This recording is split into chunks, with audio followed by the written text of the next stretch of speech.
Have you ever wondered how composers are chosen for your favorite TV shows?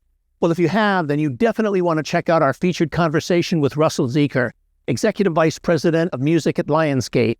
We discuss how composers are selected for shows, how songs are cleared, and best practices that you should have when reaching out to music executives for television shows. That and much, much more coming up.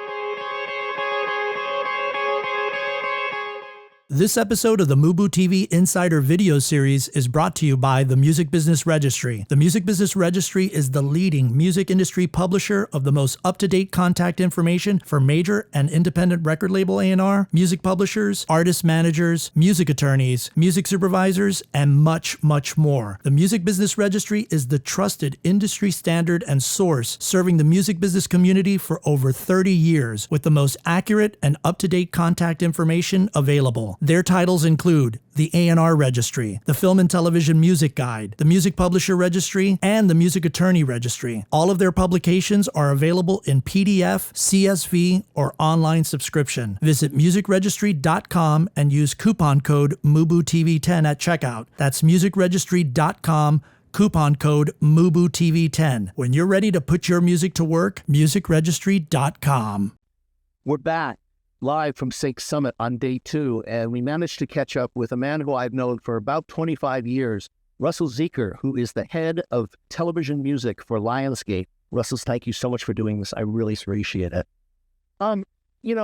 It's interesting being the head of music for a television network and for different kinds of shows. I would imagine you have a lot of input on the selection of composers for those shows, as well as music placement. Do you get involved in that aspect? Very much so. We generally will pull a pilot into my department and service it from the inside out that way, where we're helping to set the tonality of the TV show.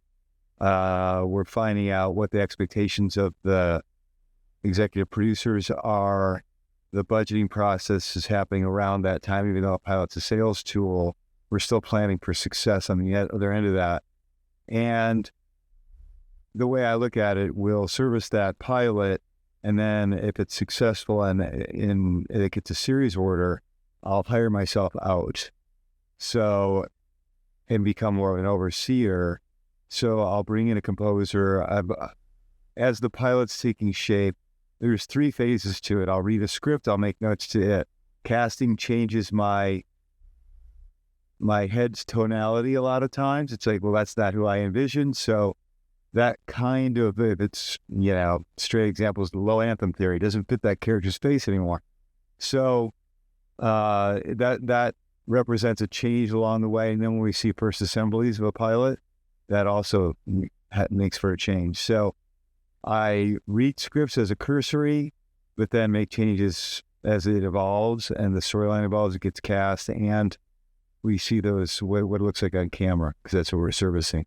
It's interesting hearing you answer the question, because my next question is, how much lead time are you looking at when preparing a show, musically speaking, when it comes to you? That varies project to project. I'm remembering back to Nashville, which was 2 years ago in December, around Christmas time. I read the script. We came back and it was a green light. We typically won't do anything until we have a green light at a network or a network's interest or sale. And it was a go from ABC. We started production literally the next day and mounted the whole process. And that show in particular, we were in filming, I think, 2 weeks from that point. Okay. So it was casting, it was a big music show and finding songs and what are the vocal ranges of the cast that we've got. There I was on the ground, and one of the cast members, Chip Aston, who plays Deacon, was cast 2 days before we started shooting it. Had to record because he was in that episode playing. So some cases are like that. Others are in development for a long time. We've had a script called Salem. I don't think the show ultimately called that, which was just greenlit yesterday by HBO.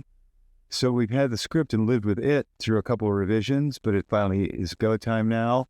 Or Rosemary's Baby, which I think is going to air, has to air on NBC before July 1st of next year. Is it a remake of the movie? A remake of the movie. And that was finally greenlit yesterday. And we have to go immediately into production. That's majority French production. We're going to be filming in Paris. So having lived with the scripts a little bit, I've got, especially with composition-wise, I've got some composers in mind that I've lined up. Now we'll start to see what that looks like. And each project is very different. I mean, Houdini, we're finishing filming now.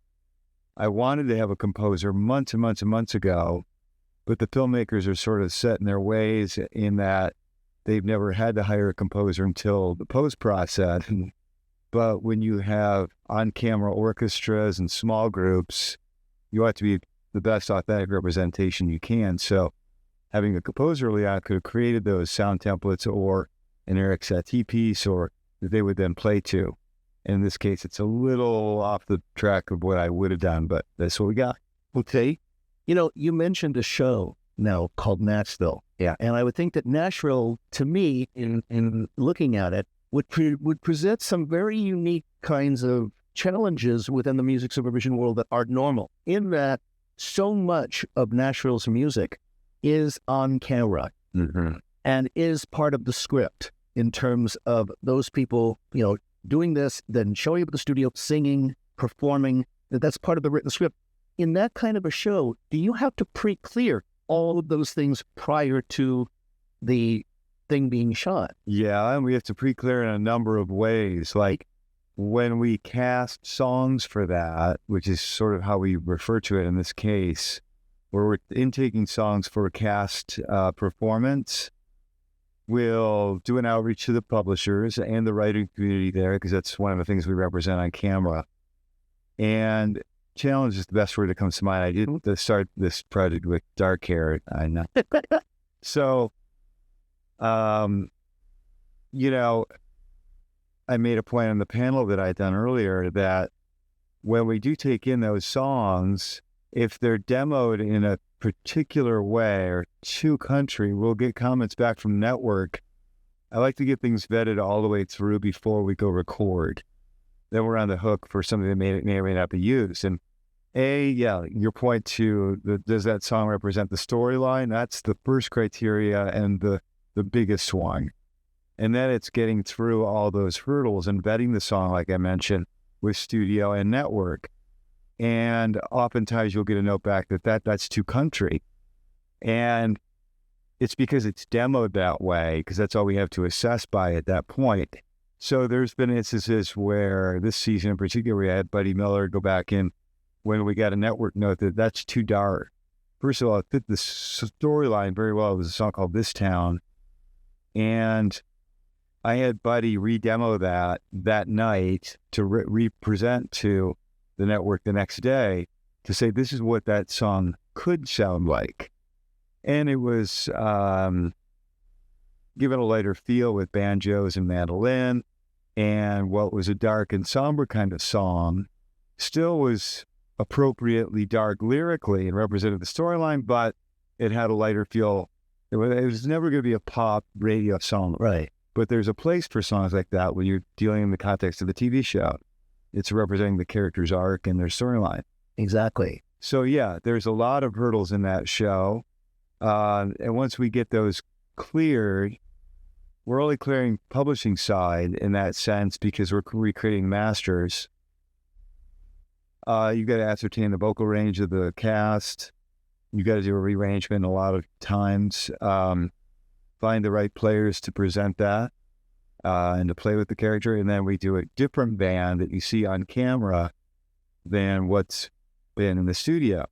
So it's spinning a lot of plates, and much of it is dictated by what's happening on camera and on set, which is also a helpful facet to the process as a whole, because if I take Connie Britton, who's now put in this world of, you're a country maven, queen of country music. Yes. But she didn't come up through that. So I hired Reba McEntire's road band part of for the pilot. They've been her band ever since. bits and pieces of, who had told road stories about this is what it would be like. This is how Reba would greet us. And that Connie was able to absorb and make her own and, sort of infuse her character and how she wears it, how she plays it. Getting music for your projects is a very big part of your job. And I'm curious, a lot of people and a lot of our viewers want to know what the best way to, get music into a project or the best way to reach you. Is it direct or is it through third-party licensing companies, publishing companies, music libraries? What would you say would be the best way? I think the door is, I hope the door is always open or have that feeling. Oftentimes with the scripted material we have, I'll generally hire a music supervisor. If it's a third party pitching in, then at that point, I'll oftentimes direct them to the music supervisor, not only for the sake of my job, and process, but a good example is like Nurse Jackie. A guy named Michael Hill does that and has since, I think, season 2 of Nurse Jackie. He also did Bored to Death all that time. So it's a wider keyhole. He has 2 shows that can accommodate the same type of influx of music and then apply them differently. Where I have Houdini and I've got Orange is the New Black, incongruent, next to Nashville, incongruent, where he has a number of shows in that case that can apply that kind of music. And so I would tend to, once it's built, kind of jump upstairs and oversee it. And then I really try to give the communication to people that it's better maybe to pitch those things directly to music supervisors who are in touch with, like Frankie with the writer's room of Nashville, or can be on set or in a spotting session that I always can't be at, to help sell that vision ad that you felt was the right one. And a lot of people have always asked me, I want to be a music supervisor. I think I would be a good one because I have extensive knowledge of music, or I know tons of music. And I think, we both know that that's not always the best criteria to pursue a career in that. Having been a music supervisor and involved on, music, both from the publishing side and from the network side, what would you say would be the best advice you could give in terms of somebody who wants to pursue a music supervision career or a job like yours? Well, I think the answer I give for something like that is to shadow somebody that you admire, whose work you admire. Get to know people's work. I think I used to be more critical of people's work until I got inside a job like that, where I know now that's a good music supervisor. That's a bad choice. That may not be his or her choice. That may be a network choice or an executive producer choice that pulled that card because they couldn't have picked that piece of crap for mistake. So I'm more forgiving in that way. And, I think of this in the lens of my background. I look at it like I've had 5 careers in one vocation. It's always been music related, but I don't know if I would be successful at what I do today if I wasn't also a music publisher at one period of my point in life, or ran a record label, or was an artist manager, or a music publisher for a long while, where I could look at things from a different perspective. And that really is the totality of the music supervisor's job, to not only know it's really literally 50% business, 50% creative. And it's never, I've done this and now I move on to this. It's a merger, and you're playing bass and singing at the same time. One is favored at any given time, but you're doing 2 functions. And that's really what I think music supervisors have to represent to do well. Great insights from Russell, especially for all of you looking to place your music into television. So, insiders, question of the day. From this video, what were the most valuable takeaways to you from our conversation with Russell? Was it his involvement in the selection of composers? Or was it in the pre-clearing of on-camera performances of music? Or was it the best way to reach out to music executives in film or television? Or maybe it was something else that resonated with you. We'd love to hear from you and connect in the comments below. Thank you so much for watching this video. Make sure to subscribe to MUBUTV for more information on how to educate, empower, and engage your music career. You can also check out a summary of this episode and everything we talked about in the description below as well. And if you enjoyed this video, we'd really love it if you hit the like button and let us know what other kinds of videos and types of content you want to see on our channel. Hit us up in the comments below, and we'll see you in the next video.